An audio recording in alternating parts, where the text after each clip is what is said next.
So, job done. Then picking up the all-important 3 points here.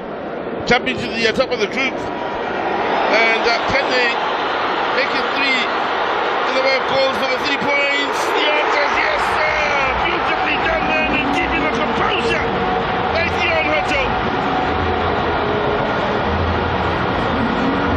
The Buccaneers buccaneering on in Group C of the Champions League.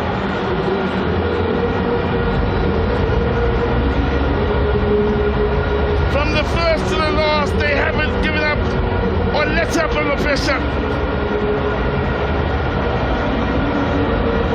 Then Hotto, once again, in the Champions League finds the year back at the next Orlando Pirates, but showing pace, showing composure. Then they want it high up the field, and once he turns on those burners, Deon Hotto, it's a bit like Frankie Fredericks from Namibia, he's crying with the wind. The only question now is, can he keep his composure? The answer is, sir, yes, sir. Bring on ℂ𝔸𝔽 ℂ𝕙𝕒𝕡𝕚𝕠𝕟𝕤 let's see who's going to get out of Group C. Scott.